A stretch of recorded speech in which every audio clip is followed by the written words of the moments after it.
And we are live. So has So anybody ever pointed out that you look like Black John Paul Sartre? I can't say what I want to say because I'm going to get banned.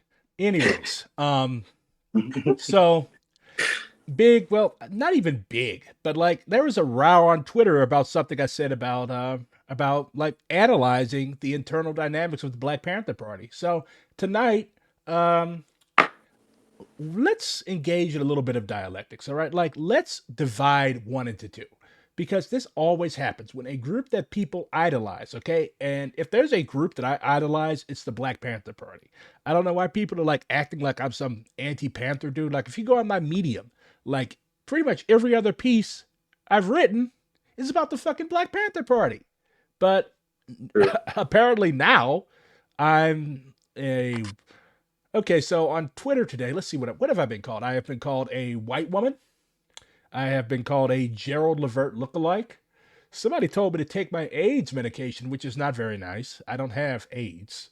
Um, what else have I been called? I have been called a DSA flunky, which I guess is halfway true. But like people are so fucking mean. And I get it. Like you're on the internet. People are gonna be mean to you on the internet. Like I'm not one of those whiny ass people. It's like, oh, they're so mean to me. They're abusing me on Twitter. But like, we're communists, okay? We're communists. We are black revolutionaries. Oh yeah, I've got comrades Luke and John here because I need some settlers tributes. Well, John is indigenous, so he's not a settler. But so they're going to be here, and they have some stuff to say about local politics and local organizing Yeah. after I For finish. context, we started Community Liberation Network together, which is a socialist organization that started in Jefferson County, the county next to St. Louis County, You and mean also the county under St. Louis County, not South, next to, south of under. yeah, south of south of St. St. Louis, south of south of St. St. Louis. Louis. Yes. Okay, whatever. And we've not been getting a lot more active in St. Louis, especially with like pro Palestinian work. But yeah, that's for context for why we're just kind of Yeah, sitting here. yeah. They're like, well, yeah, because people are gonna start asking like, oh, you're talking about the Black Panthers, yet you've got two random non-black people on. So they're Yeah, here. when I called you earlier and said, "Hey," Yeah, I don't know. yeah, when I called you earlier and said, "Hey, can I stream tonight to talk about what's going on in St. Louis?" I didn't know that your topic was this, but we ball. And CLN was also heavily inspired by the Black Panther Party. So Oh, yeah, absolutely, Oh yeah. so absolutely. Yeah. Our main program, our People Spotlight, was inspired by the survival program of Black Panthers. awesome. But Mumia is staring at me. So um, first of all, free Mumia. Second of all, let's see what he hears. Let's see what he has to say about women in the Black Panther Party. Panther Party, founded 2 years before King's assassination by two college students. Although assuredly the BPP was weighted with a decidedly macho image, what with the berets, the black leather I don't jackets, think and the let's audio is forget coming through. guns. It's coming through just like if you're on collab cam, you can't hear it. What a lot of people Oh, do is like they have the stream going on their phone or something like that. Oh, I see. I've been saying I'm going to move to StreamYard forever. It was most assuredly not an all-male collective. Indeed, quite the reverse is true. The BPP had a majority of female members and a good number of women. 60% of the Black Panther Party, as of 1968, was actually women.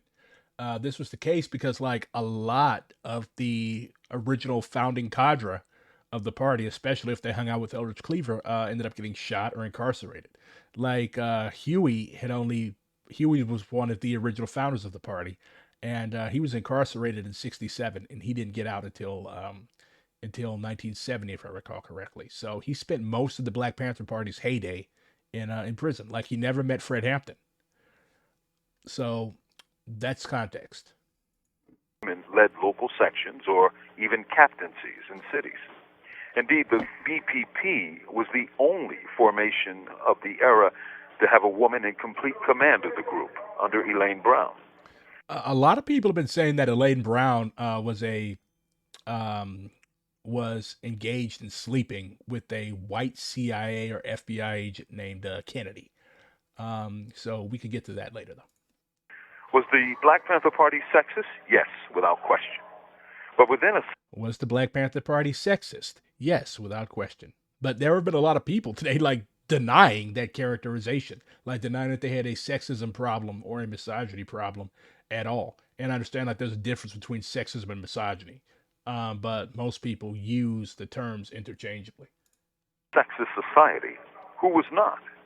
If King, with all of his extraordinary education and gifts, was trapped within the dark amber of sexism, what of men who had no such learning, who learned from the streets? That said, the BPP leadership pronounced at this very time. I was also attacked as classist for saying that like these guys lumpen and proletarian backgrounds sort of brought this type of raw sexism into the party. I was called classist. It's like it's not classist. These are street dudes. Like these guys haven't gone to college. They haven't studied feminist theory or anything like that. So um yeah, it's raw. And that's just a statement of reality. Like, go hang out at a black barbershop and you will learn that really fast. You'll hear all sorts of homophobic shit, sexist shit, people making off the wall comments about women celebrities, all sorts of stuff like that. And it does our community, it does our nation no service to deny that it exists, because Marxism, as we know, is the ruthless criticism of all that exists. It's not like just sweep this under the rug for the purpose of uniting the community. That's not how you unite the community, because these fractures are still going to be there. And if you are not careful, they will eventually drive your organization apart. That it supported women's liberation and gay lib to boot. Party co-founder Have you Huey P. considered Newton that used Marxism is actually maybe just a ruthless they critique of might whatever be I don't the like? most Why are you talking over Mumia Abu Jamal? I'm sorry, I can't hear it, and I didn't know he was talking. oppressed people in society.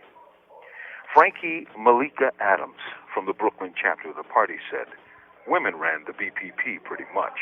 I don't know how it got to be a male's party or thought of as a male's party. She knew what every male Panther knew, that despite what the newspapers reported, without women who made sure the work got done every day, the organization would not have lasted as long nor did as well as it did. Period.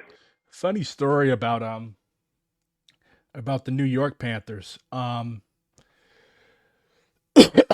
The Oakland Panthers, Huey's people, so to speak, actually actually came out there, and like the New York Panthers had to like pull guns on these dudes because they were sexist hardcore. So they got a bit of correction that way. Women form the core of movements. They organize, as did Ella Baker. They lead, as did Elaine Brown. They do the work to make organizations and movements work. And given the sexism extant in a capitalist society, it rarely gets reported, much less known. But the simple truth is that revolution is women's work and men's work. It is the work of all of us, working as comrades. Kathleen Cleaver was a member of SNCC, a group founded by Baker. She joined the party and is today a law professor working against the prison industrial complex. Safia Asia Bukhari was a college student who was intrigued by the party Breakfast for Children program. When she was threatened by cops, she quit college, joined the party, and later ran the party's East Coast organization from the Bronx headquarters. She later led and commanded units of the Black Liberation Army before she returned to the ancestors. Martin Luther King Jr. was made both literally and figuratively by women. They So yeah, he's talking about the internal dynamics of the Black Panther Party, and most notably, he does not deny the fact that sexism was an issue in the party. So this is the post, the tweet, the what do you call a post on X? An X? Anyways, I will not stop calling it Twitter until he stops misgendering his actual child. I mean, Elon, maybe I think Elon is converted to the Nation of Islam. He's telling us something. Um, yeah, he's Elon X. Yes, I am descended from I come from the Isle of Patmos, and I am descended from Yakub's experiment. That's who I Dude, am. people at my college didn't know about Yakub, It's really funny now that they do. It's one of my new Really? favorite Lord of those people Who? too. Yeah, like how the fuck did all of these white people find out who Yakub is? I I have guess my I guess way. I guess it's encoded into y'all's DNA. Anyways, Yakubian devils. So, well, is Johnny? Jacobian apes is what I prefer. Anyways, so this is the post that started this and inspired this stream because a lot of people are ignorant on this question. So I said, were the Black Panther Party misogynists? There was definitely a very deep macho culture that dogged the party from its inception. This culture fostered misogynistic language and practices. This, I think, stems from the party's lumpen proletarian orientation. These street dudes were not politically correct by any stretch of the imagination. If they thought you had a nice ass, they would comment on it. That, of course, is no excuse. The deep involvement of the rapist Eldridge Cleaver in the party for most of its heyday is telling. If they had more thorough ideological training and clarity, they would have never let such a person into the party as a high level cadre after reading his disgusting book.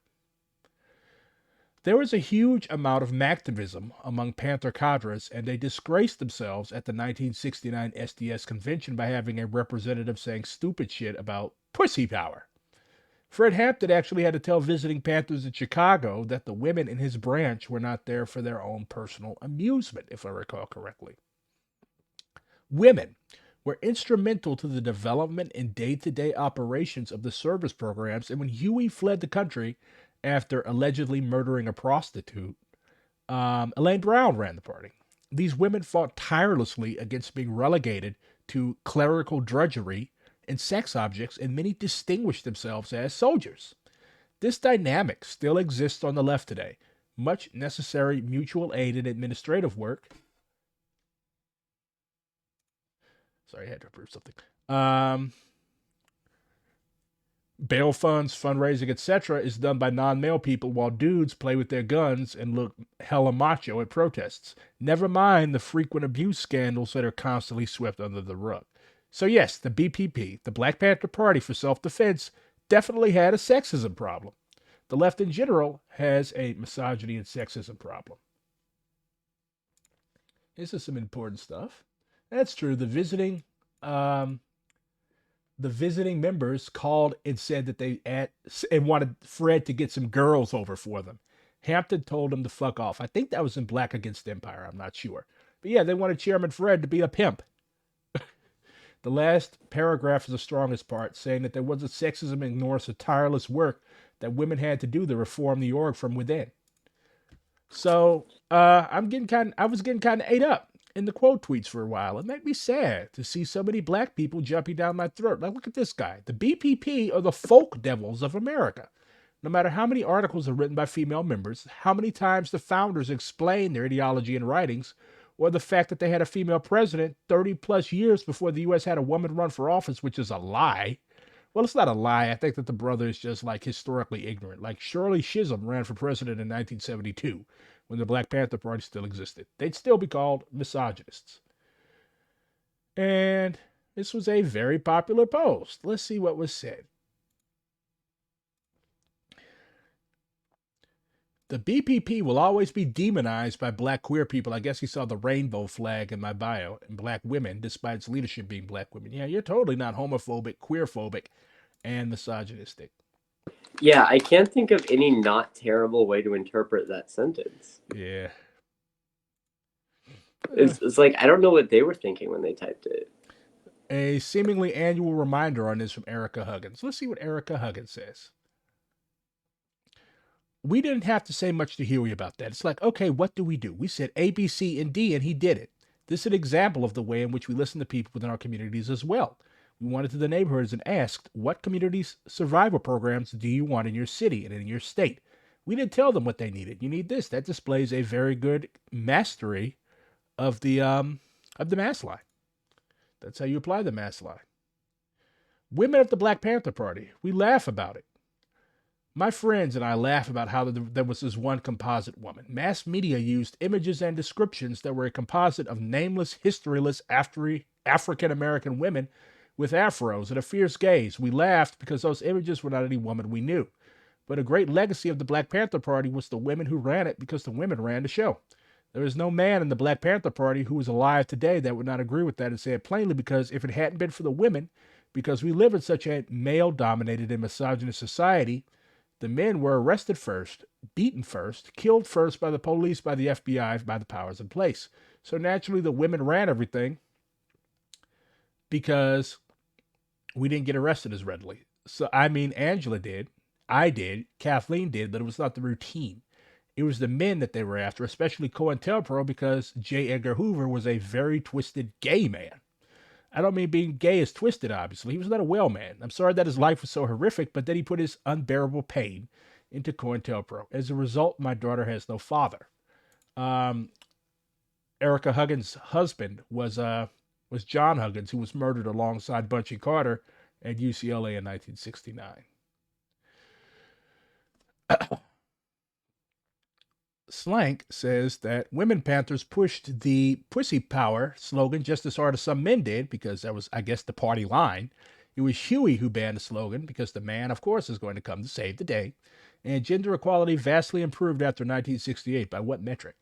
And you didn't mention that Elaine Brown was working for the feds and smashing a white agent named Jay Kennedy at the same time. So you can't have it both ways, people. Like, you can't use Elaine Brown's control of the party after Huey got driven into exile. He lived in Cuba and he hated Cuba.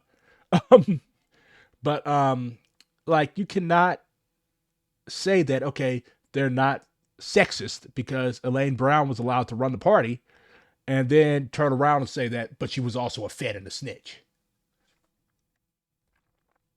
So you have Kathleen Cleaver and Geronimo Pratt, who both say that she worked as a spy.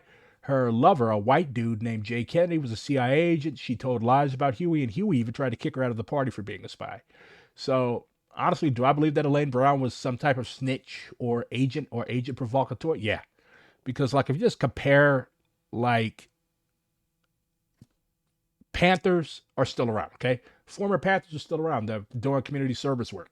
Elaine Brown is a gentrifier and a landlord who literally opened up a luxury apartment complex in Oakland called the Black Panther.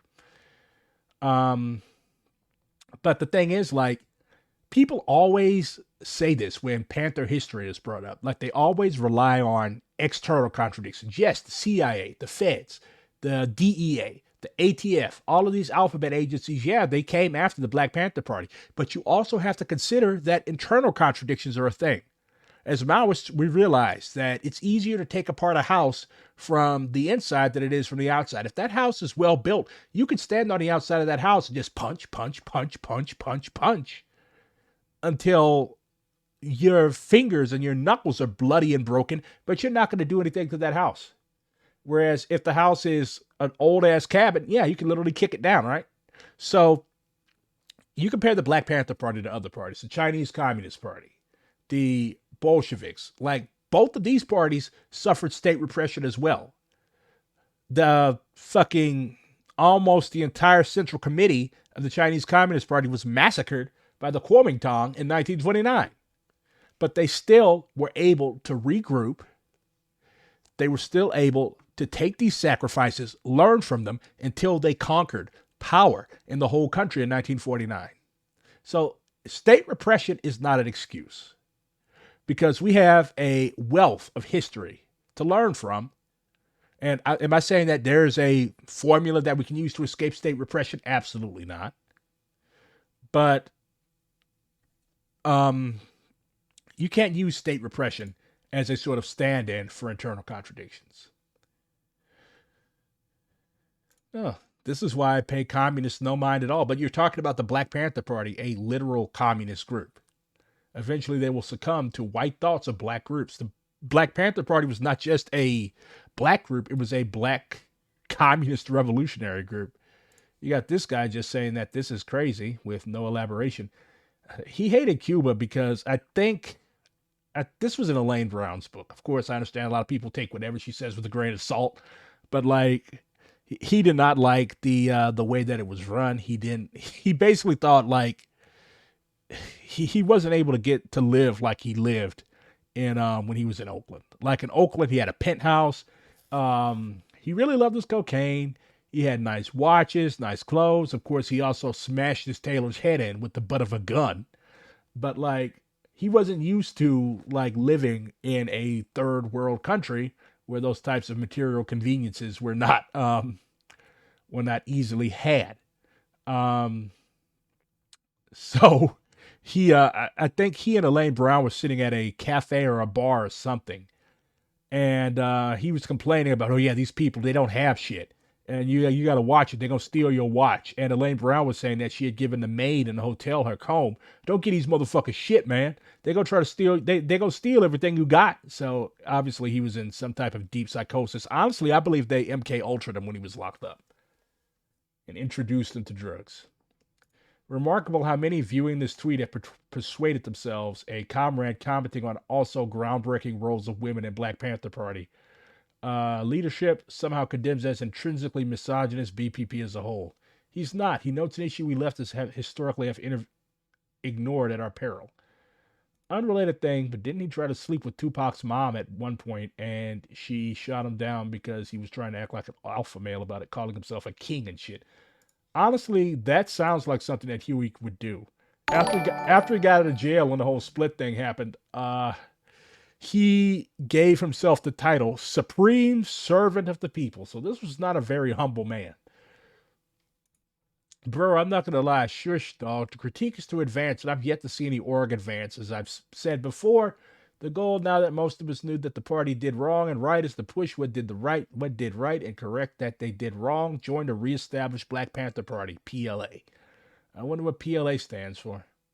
I'm sorry, the constant dragging of the party and no one willing to dedicate themselves to rebuilding and evolving on what they did. You wouldn't be here without them. Put respect on their sacrifice and keep fighting, keep struggling. Like I said, if there's an organization that I come even close to idolizing, it's the Black Panther Party, but I also realize that they fucked up and they made mistakes. I'm literally here talking about this tonight because some people are very undialectical about this thing and they can't stand having their heroes criticized. All our heroes have feet of clay. If I criticize Lenin, if I criticize Mao, if I criticize Marx, if I criticize Engels, what the fuck makes you think that I can't criticize the Black Panther Party?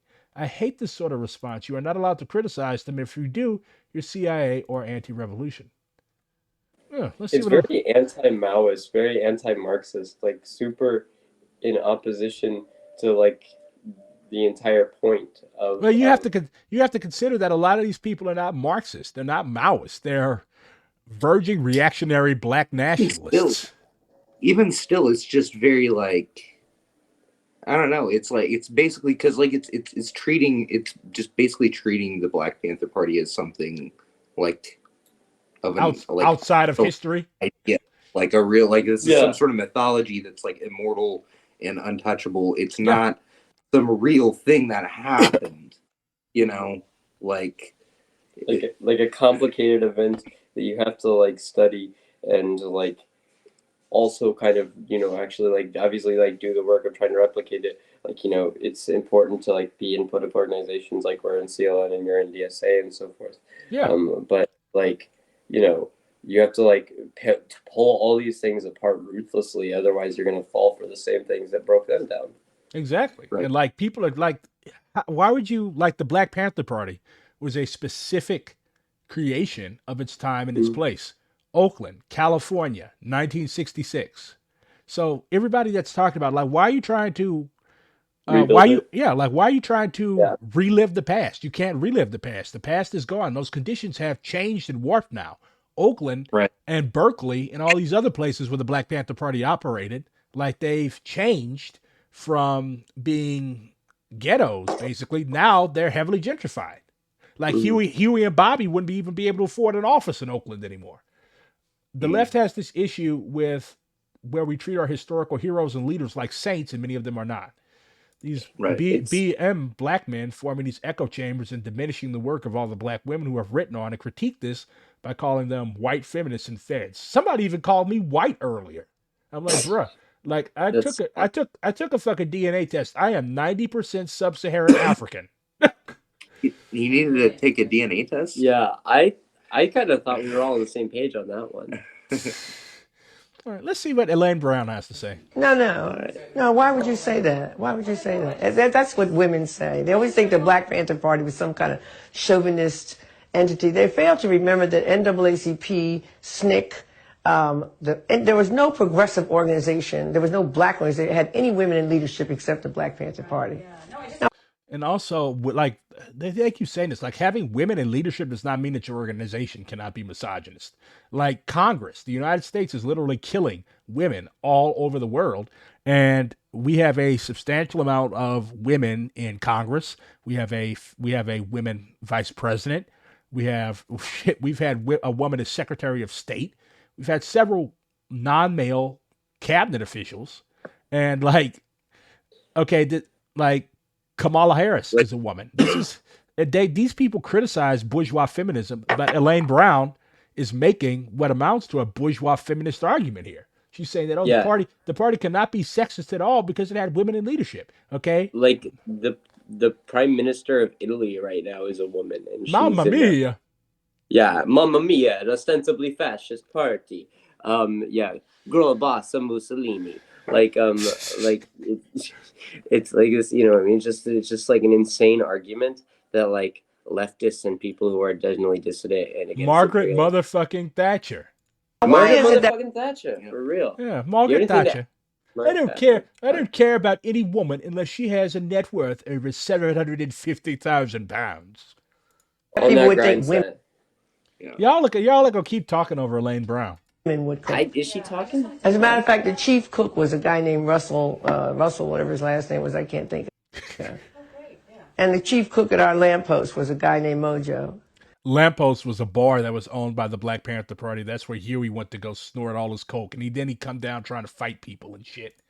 I mean, so why would we think that? It's insulting to me because people think the black people, that we had some kind of animalistic thug boys and that all the women were bitches in the kitchen. No, it was not like that. And but it calls that stereotype. So I'm checking it now so that you have a consciousness that I hear that.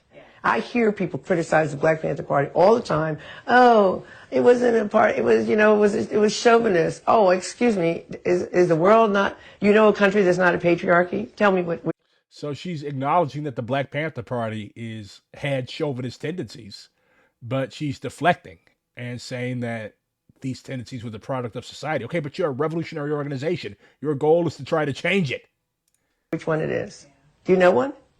Yeah, I just wanted you. No, I can't stand her. I believe she was a fucking snitch, honestly. Assada Shakur's critiques of the Black Panther Party.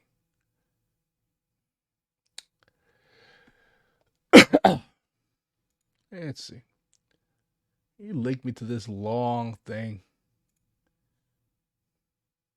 When Huey changed his title from defense minister to the ridiculous sounding supreme commander and then to the even more ridiculous supreme servant, damn near nobody said a word. That was one of the big problems in the party. What? Wasn't he also like chief theorist or something as well? Like during this time period. So when he was locked up, Eldridge Cleaver, I think, actually wrote most of the theory. He literally wrote a book called The Ideology of the Black Panther Party. I read that one. It's good. Yeah. But when he was when Huey got out, he developed this theory of intercommunalism, which like basically nobody in the party, like Assada, dumped on it. Ate it. But so yeah, nobody said a word because like Huey was boss. Yeah, I really like Assada's critiques. They were complaining about a calendar. One of the African Liberation Movement cadres came to the Black Panther office and gave a beautiful calendar as a donation in revolutionary struggle.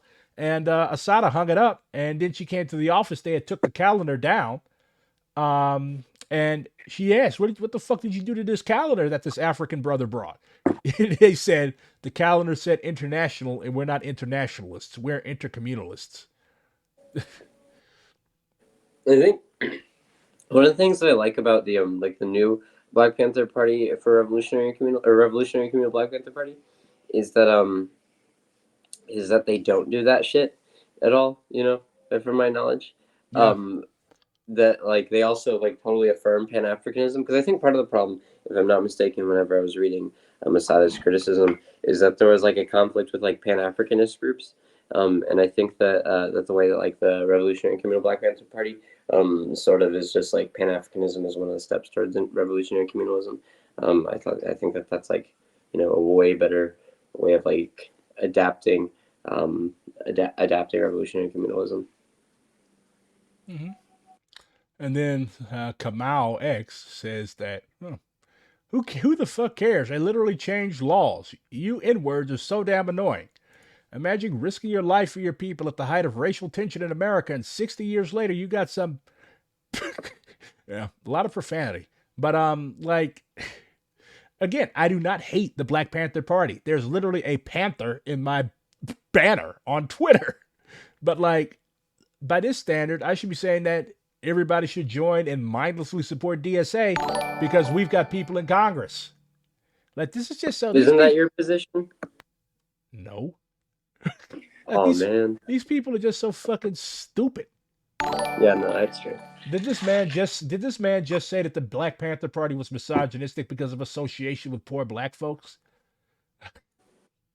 Yeah, that's what you said. I read it. I read that. Didn't you remember those words, John? Yeah, like this is just so fucking stupid. Care Bear Twitter, whatever that is, promoting fallacies and hypocrisy again. I hope you realize your so-called organization that you're repping in your bio. LGBTQI plus is not an organization. There is no organization that all the gay people go to. That stole the rainbow flag. Oh my God, he does not know the difference between the rainbow flag and the rainbow coalition. From the Black Panthers in the 70s and turned it into the LGBTQ movement and called it the sodomy flag. Long live the sodomy flag. That's the funniest train of thought I've encountered today. Holy shit. Black communists can be so annoying. I definitely unite with this. This is what I mean by This is what I mean by white liberalism being a cancer to the black community. White gayness, white feminism, white transgender, POC nonsense. I do kind of agree with them on the POC nonsense because that flattens a shitload of contradictions. Us being inclusive was the worst to ever happen to us. I don't know. I would say slavery was the worst thing to happen to us, but that's just me. If you get triggered by this critique of the Black Panther Party, you might just not care about women's struggles. Attributing the sexism to lumpen factors is garbage. Yeah, I should have clarified that a bit more. But like, fed, op, racist, or moron. New Twitter bio. It's just like a picture of you with like in a dictionary with that.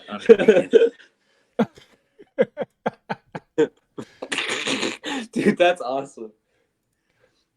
That's what. Have you seen? I've tweeted at you on multiple occasions. A photo of an emoji with the big goofy teeth and the big goofy glasses, holding a little red book. The same energy.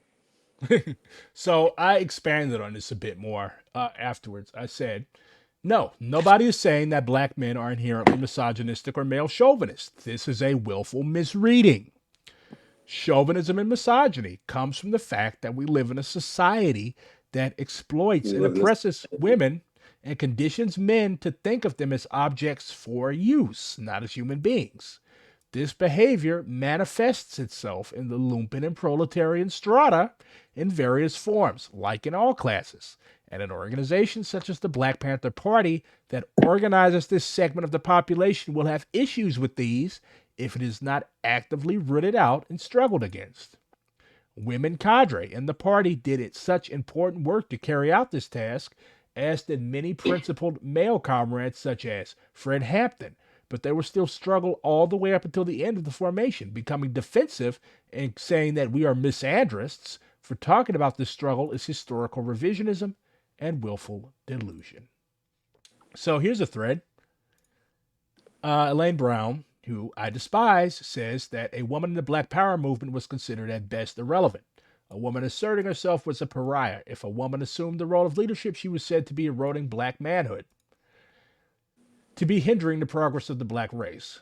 And we didn't get these brothers from Revolutionary Heaven. This is what people don't understand. Like, this is the point I was trying to make. I was trying to say that these guys were coming in rough.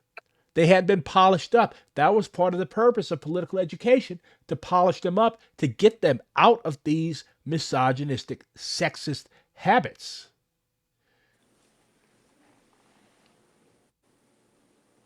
But people are just undialectical. I like this. There used to be a difference in the roles of men and women in the party because women were relegated to certain duties. This was due to the backwardness and lack of political perspective on part of both sisters and brothers. I think the conditions outside the party have forced us to realize that we have to get rid of male chauvinism. As Panthers, we cannot separate ourselves and divide as Pantherettes and Panthers and expect to present a united front against fascism or against the enemy. So this is from this Black Panther sisters talking about women's liberation. So they're talking about how there used to be a difference in the roles of men and women in the party because sisters are relegated to certain duties. Like sisters would just naturally do the office type jobs, the clerical type jobs. They were the ones that handled the mailing lists. All those things that go into detail. They were naturally given to the sisters, and because of this, because the sisters accepted it so willingly, because they had been doing this before, this is the type of responsibilities that they had. It was very easy for male chauvinism to continue on. The only examples we had of sisters taking responsibility were probably. Am I going to have to mute y'all? Where if sisters taking responsibility were probably in Kathleen or one or two people who exercise responsibility in other areas of party work. So every Panther, male or female, that I've read has said that, like, yeah, this was an issue. So you've got all of these people on Twitter today who don't know shit about the Panthers are talking about like, oh, you just hate the Black Panther. Like, no, you don't know what the fuck you're talking about. You don't. This is from Black Against Empire. It's on the nightstand behind me. I'm too lazy to roll my chair back and get it. So there's a section of the book that talks about how the party was like originally founded, centered around hardcore lumpen proletarian. Did those two just talk during BRG's silent reading time? Yeah, I'm gonna smack the shit out of both of them with the ruler. So, I didn't know it was muted in my defense. Yeah. So anyways,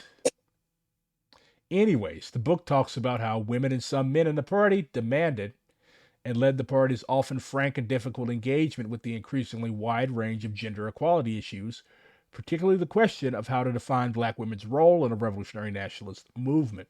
Thus, the rank and file members of the party were the primary shapers of the organization's internal gender politics. The talented and audacious black women who increasingly joined the party were far more active than the men in forcing the party to focus on critical gender and sexuality concerns. During the next several years, these debates would become increasingly intense, shaped by the parallel conversations about gender and sexual issues within the black liberation struggle and black communities, as well as in the growing women's liberation movement, gay and lesbian liberation movement, and sexual revolution. Even in her nuanced treatment of gender and sexuality, Hart presented the man's revolutionary role as central, and the women's revolutionary role as supportive.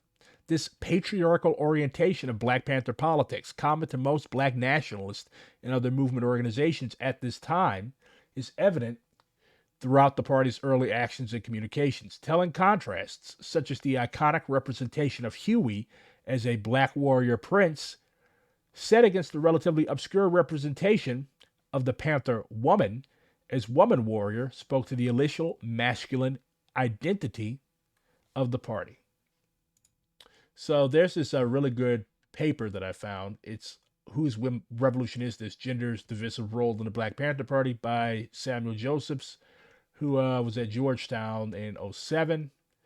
And he talks about like how Huey and Bobby tried to generate a new sense of black manhood because the common knowledge in the black community is that slavery emasculated us. Like, emasculation is when this white dude can come and sexually assault your wife, and there's nothing you can do about it. He could sell your children away from you, and there's nothing you can do about it if you don't want to end up like dying a horrible death. Emasculation is when you have to work for free, sun up to sun down in some fucker's cotton field, the same fucker's cotton field who is violating your wife and taking your kids away.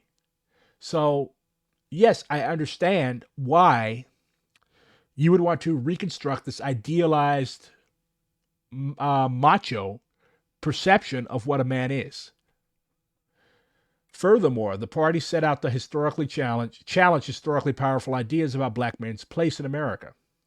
During the 60s, there was a relatively widely held notion within the black community that black men had been metaphorically castrated by the racism of the large society.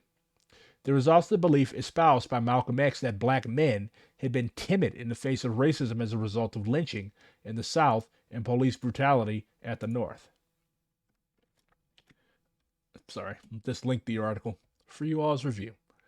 So Huey P. Newton said in Fear and Doubt, released in May 1967, he writes that he, the black man, feels that he is something less than a man. It is evident in his conversation. The white man is the man. He got everything and he knows everything, and a black person ain't got nothing. In a society where a man is valued according to occupation and material possessions, he is without possessions. Often his wife, who is able to secure a job as a maid cleaning for white people, is the breadwinner.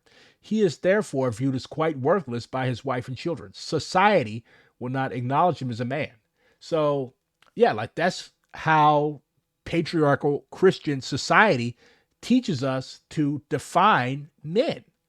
If you cannot work, if you do not work, and your wife is going out working and bringing in all the money to the household, yeah, in a patriarchal Christian society, you've effectively been castrated in a lot of people's eyes. Newton's essay addressed both academic and political discussions taking place at the time concerning the alleged deficiencies in black men's inabilities to live up to the larger white society's patriarchal norms.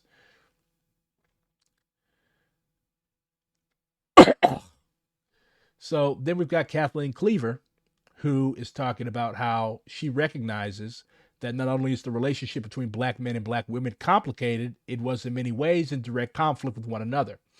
Black women, in the struggle to liberate themselves, faced resentment by black men for the exact same reasons that I just discussed.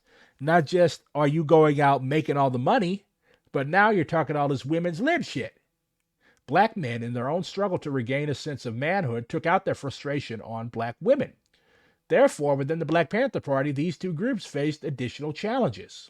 Not only would black party members be facing larger society's racism and oppression, there was internal party conflict as well. In the late spring of 1967, Eldridge Cleaver of cursed memory joined the party. Newton asked Cleaver to join the party because Cleaver was receiving wide critical acclaim for his book Soul on Ice, a very disgusting book, and because Newton perceived Cleaver to be a fine writer, effective speaker, and an intelligent and talented human being. All of those things turned out to not be true. You want a taste of Eldridge Cleaver's aesthetic tastes? Let's take a look. What did Eldridge Cleaver think was cool? He made these pants. Dick pants. Show off your virility. Okay, to be fair, that's awesome. That's so funny. I guess he become like a Mormon. He became a Mormon. He became a Mormon, and he became a hardcore Reagan Republican. You'll be the walking tall, walking proud, walking softly, but carrying it big. You'll be the cock of the walk with the new fall collection from Eldridge de Paris. I bet they even made kid sizes for you, Luke. Hey, I don't know what to say to that, man. Say nothing.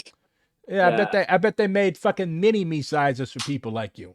Anyways, so yeah, that Huey fumbled that one. He perceived Cleaver to be a fine writer, effective speaker, and an intelligent and talented human being.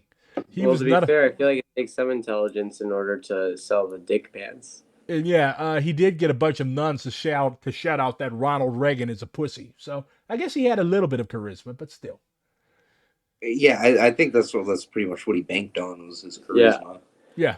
So somebody even tried to tell me that like Huey and the Panthers hadn't read Soul on Ice. This is a direct contradiction of that. Cleaver's influence on shaping the party's early ideology cannot be understated. Soul on Ice was required reading for Black Panther members and thus an influential source for both national leaders and the rank and file. Through Soul on Ice, Cleaver depicted vivid gender-based ideas regarding black men's relationship to black women.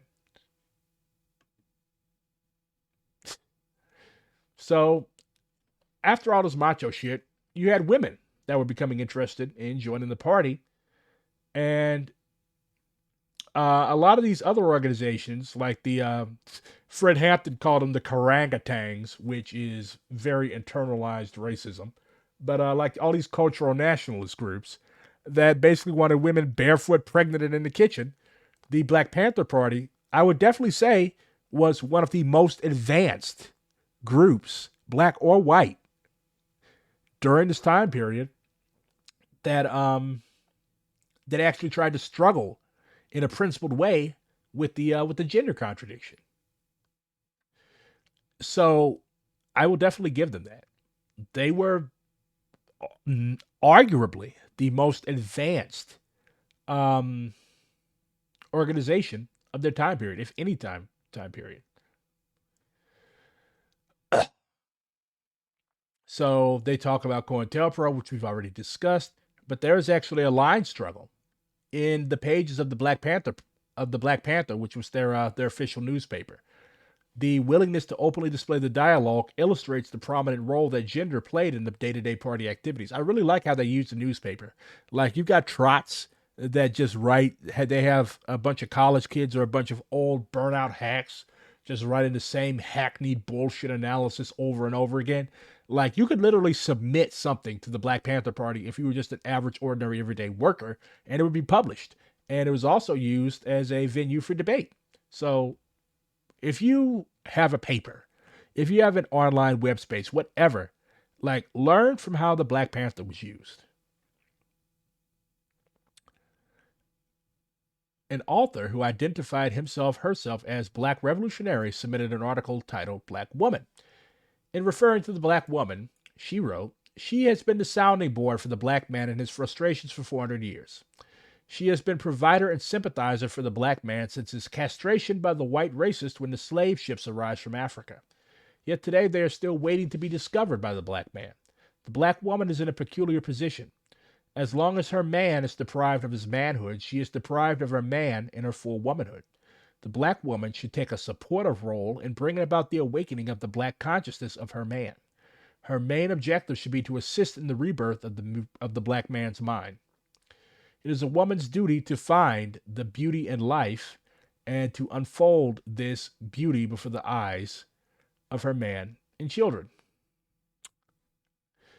In contrast to the unnamed male writer above, the author of Black Woman viewed the black woman as a provider and sympathizer for the black man, as opposed to embodying a feeling of superiority over him. Thus, the author expressed the view that black women should serve a complementary role to black men in a revolution so that the black man may regain his manhood, and as a result, she may regain her womanhood. That is the most ridiculous thing I've read all day, and I've been told that I have AIDS.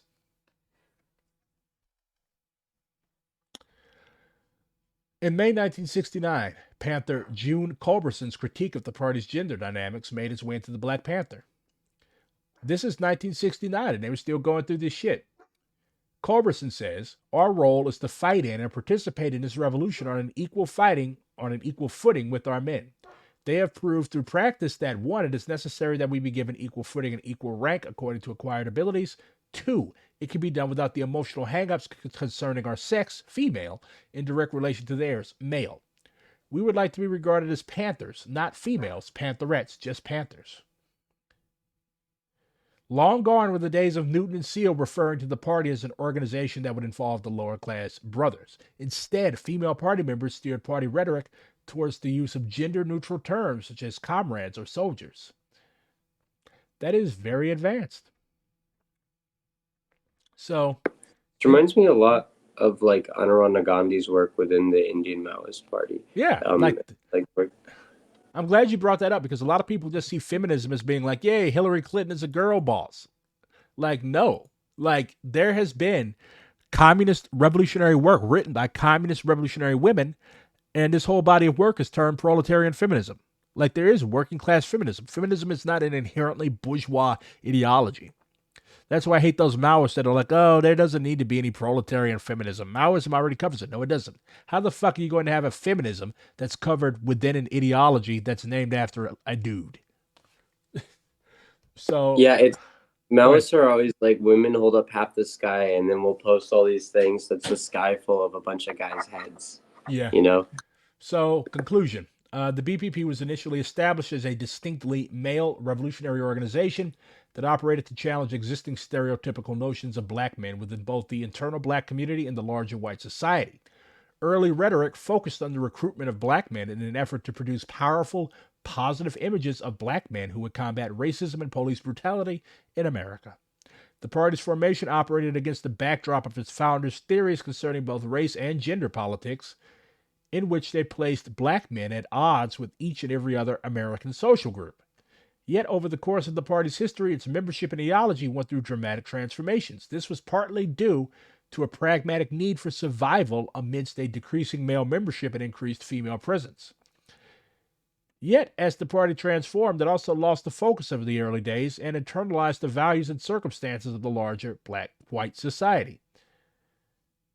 So, yeah, the argument is that the Black Panther Party was divided along lines of gender. So to wrap up my discussion and lead into my conclusion, I've got Sophia Bukhari, who was discussed by Comrade Elder Mumia at the beginning, and she had an article that was released in 1995 about the question of sexism within the Black Panther Party. And it's funny because Elaine Brown and Alice Walker were actually like having a debate in the New York Times about David Hilliard's book, This Side of Glory, which I actually like. Alice Walker criticized the Black Panther Party's male leadership and spent a lot of time attacking the sexuality of the male leadership. Basically, she thought that the entirety of the male leadership was on the down low. Yeah. So Huey and Bobby are up in the fucking penthouse stank fucking.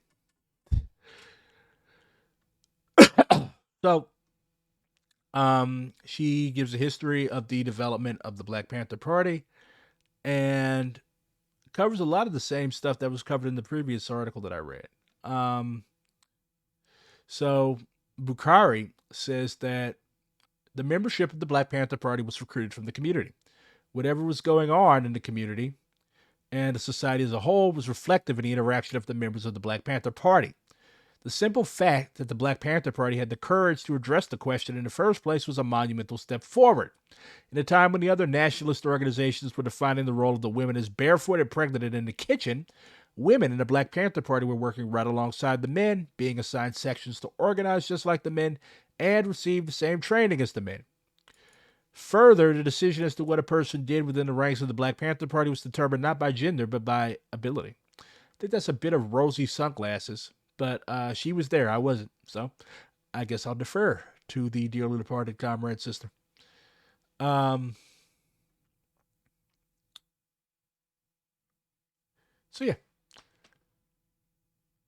So how does she define sexism? She doesn't identify as a feminist because, like, a lot of people that went through the movement in the 60s, they identify feminism as being like this white woman's thing, this rich white women's thing. But it's funny because a lot of black feminist works were done and worked on by women who had actually been in the Black Panther Party. So on Women's Lib, she says that the white women were seeking to change their role in society via the home and the workplace and to be seen as more than just a mother and a homemaker. They wanted to be afforded right to the workplace or whatever role they sought to play in society. But our situation was different. We had always been working outside of the home and supporting our families. Sexism, or the degeneration of the relationship between black man and woman to antagonism and brutality, is a byproduct of this history. It is extremely important that we remember that even though the Black Panther Party had a built-in process to deal with male chauvinism within its ranks, the members of the party were products of the society in which they lived. We struggled against these tendencies wherever possible, but were reinforced by the society in which we live. So she goes on to talk about how, like, we were actually in struggle. We didn't just have time to sit around and debate like the white women did. The white women weren't being shot at every fucking day. We were. I feel her on that. So, to answer the big question, was the Black Panther Party misogynist? If we define misogyny as being like built and centered around despising and oppressing women, no, the Black Panther Party was not misogynist. Did it have misogynistic tendencies, sexist tendencies that, if we're allowed to run amok unchecked, would lead to actual concrete harm, like being done against non-male cadre and non-male people within the community? Yes. Mumia said it himself. He literally said, was the Black Panther Party sexist? He said yes. There was quite a bit of prejudice against non-male comrades within the ranks of the Black Panther Party. To deny this would be to engage in revisionist history. And it shows that you really don't have an understanding of how the Black Panther Party actually worked. So we cannot characterize the Black Panther Party as an explicitly misogynistic organization, but we can characterize it as being an organization that is as I described it. I literally wrapped up the post by saying the Black Panther Party definitely had a misogyny. Maybe I should have said sexism. Definitely had a misogyny / sexism problem. A lot of people use them interchangeably. I understand we shouldn't use them interchangeably, but the left in general has a misogyny program. So why did people flip the fuck out about this? Because, like, they didn't study. And most of these people were fucking misogynists themselves. I already showed you all the quote tweets, and I'm not going to torture myself by going through them again. So, yeah, y'all got to do better. If you make a similar tweet about like the Soviet Union and the issues like the many issues of misogyny there, you'll get like the exact same thing, but it'll be like a bunch of dudes with like Stalin like profile pictures and shit. Never ever trust the Stalin profile pic. I have never heard anything said by anything good or worth listening to or worth reading from somebody that has a picture of Stalin as their profile. Yeah, I feel like first off, you shouldn't have a profile picture that's like a world leader unless you are that world leader. Stop making dead people your personality. But like Stalin, I feel like Stalin is definitely like top five worst things you could have as your profile picture as a leftist. I feel like most of these people are either like literally like like feds, or they're like, or they always end up being like having like they're never like just straight up like like just regular communists or whatever. They just are like end up having like some really weird, bizarre fucking thing that they believe. Yeah, most of them being a Stalinist. Yeah, most of them just want to have a revolution so that they have the opportunity to kill everybody that bullied them at school. Anyways, didn't you all have a have some stuff to say about work at STL? What's going down this week? Yeah. So first off, on like a national, international level, because of the veto that's happening, or because America vetoed the ceasefire at the UN, there's a call for like a generalized strike on Monday from Palestinian Solidarity Committee, and we're trying to spread that out. And I just found out about this literally earlier tonight. I got messaged this by the Palestinian Solidarity Committee, and then I called Chris and I said, "Hey, help me spread this," and that's why we're here. But yeah, so the idea is to get people not to work, school, or shopping especially. I think that the main thing that will have like the biggest chance of being able to um, actually like get people not to do is to go shopping.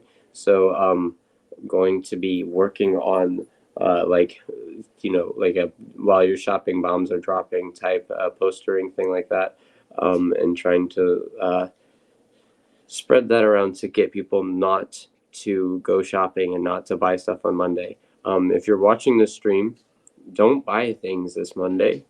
Or at least try to avoid it by as little as you can, for the love of God.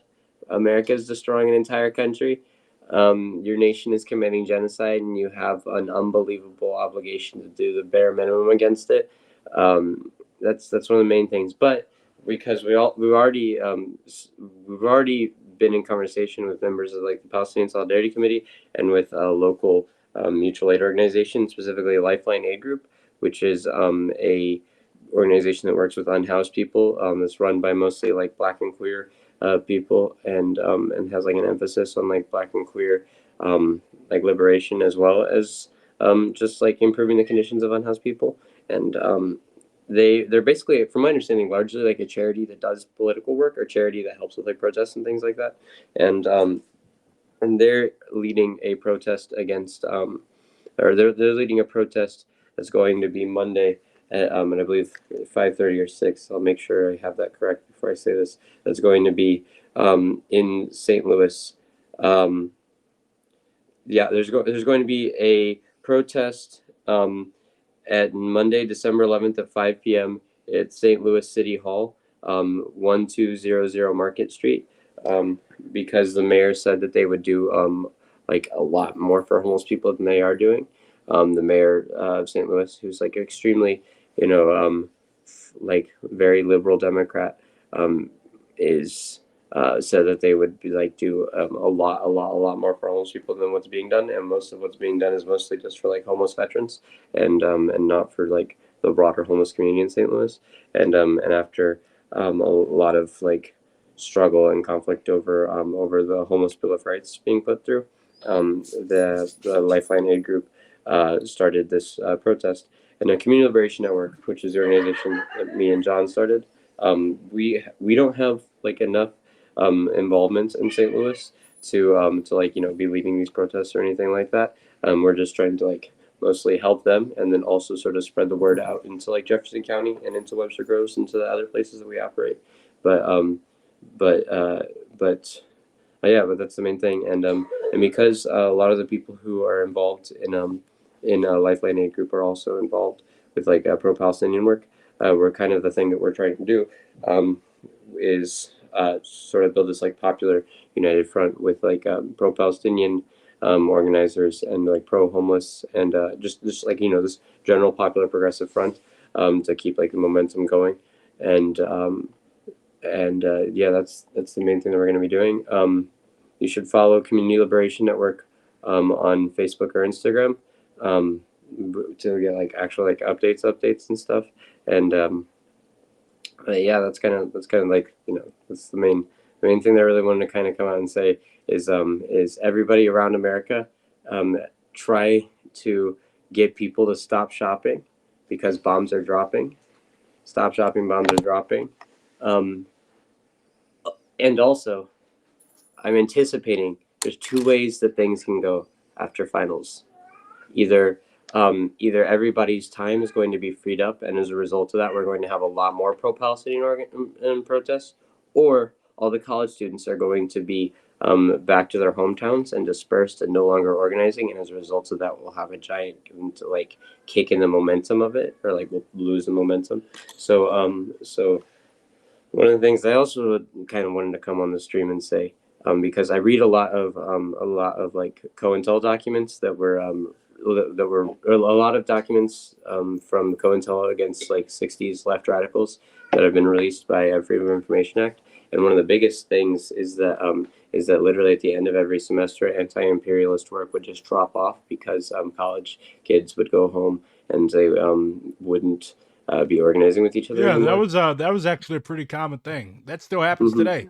And that was Yeah, one of the yeah, that's issues. what I'm That was saying. when I was in school and when I was doing my organizing. Like nobody's going to be Nobody's going to be around in fucking June and July. That's why it's so important to get off campus, because a lot of Yeah. those, especially if you're at a school with a lot of international students or a Mhm. school with a lot of students from out of state, yeah, you're gonna have a problem because like you're not rooted off campus. You don't know anybody off campus. All you know are your college buddies. All your college buddies are out of town, so that's not organizing. You can't. So Yeah, sorry. you can't rely on students to get work done. Did you know that chairman? Did you know that and when the Chinese Red Army was at Yan'an, that they actually trafficked in opium? It happens. It happens. Sometimes you got to put it back together. So Sometimes the bag. yeah. So we're at an hour and 5 minutes. Anything you all want to polish off with?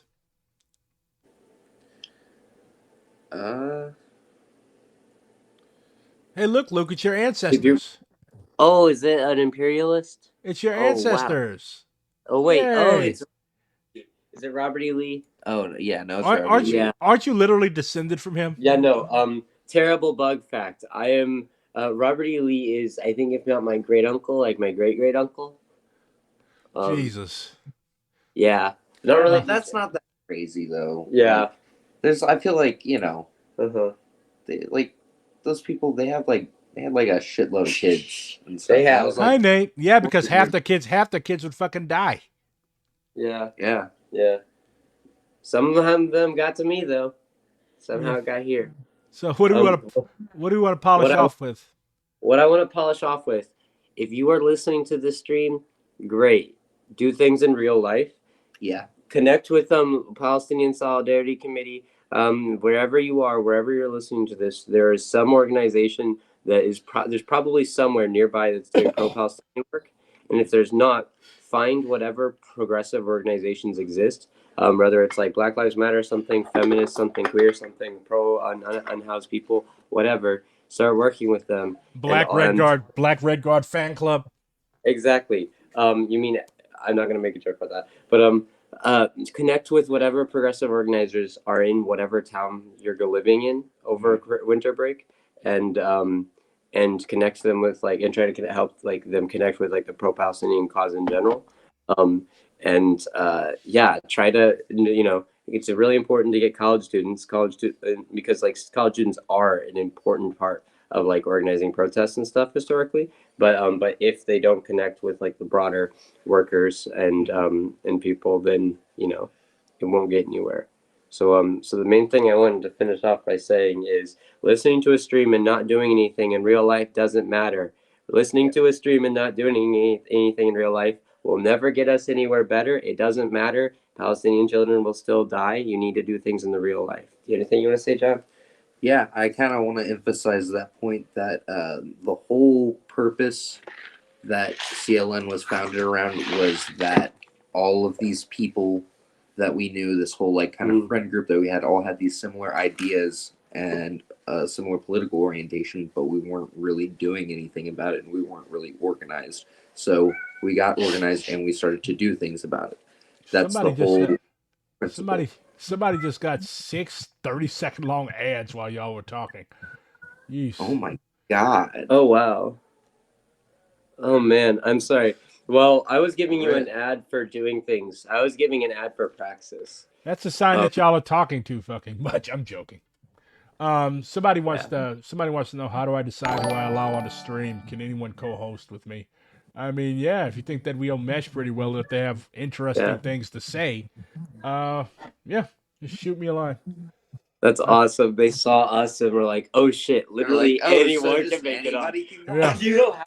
You can just be like whatever. Some guys. Yeah, 2 fucking weirdos from Jeffco.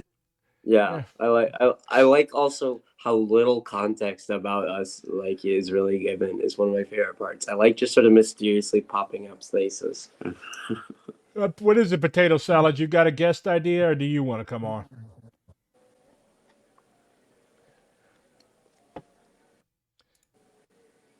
BRG Army. I found a funny ad. Not ad, but this is one of those ration things from World War II. And no one had to tell him to save food and equipment. And I zoomed in on his face. Why does this guy look like his buddy froze to death next to him, so he just lopped off a piece of his thigh and is eating He's dude. He's fucking zooted. He looks like the new Argentinian president. Javier Milei. Yeah, that one. Yeah. Oh yeah, I've got a video about him. Let's see. You would. Meanwhile, This guy just fucking produces content. No, I didn't say I did a video about him. I said I had a video about him in my Okay. playlist. ¡Vamos!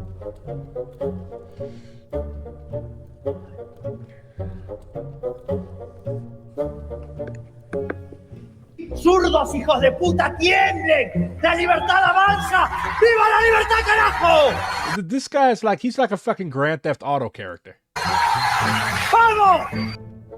Turismo y deporte, afuera. Ministerio de Cultura, afuera. Ministerio de Ambiente y Desarrollo Sostenible, afuera. Javier Milei, afuera. Ministerio de las Mujeres y Género y Diversidad, afuera. Ministerio de Obras Públicas, afuera. Aunque te resistas. Ministerio de Ciencia y Tecnología e Innovación, afuera. Ministerio de Trabajo, Empleo y Seguridad Social, afuera. Ministerio de Educación, adoctrinamiento. He acts like a fucking crackhead. Afuera. Ministerio de Transporte, afuera. Ministerio de Salud, afuera. Ministerio de Desarrollo Social, afuera. Se acabó el curro de la política. What is it with those mutton chops? Like, why does he have sideburns? Nobody wears sideburns like that anymore. Político, social y económico de la Argentina es responsabilidad del nuevo presidente. Left or right side. You remember Ben Shapiro type videos of him from like 10 years ago going viral on Latin American social media. So in like fucking 10 years, I have a good chance of being president of the United States. El presidente electo Oh my y god. esperamos I think I would rather kill myself. que así lo haga. Tenemos además Wow. That guy's fucking quirked up with his He's acting like a crackhead. I think I think This dude is like 10 times worse than Trump. Yeah, this is like. he's on his grind. He's on That his Sigma grind set. was Keeping it quirky. awesome.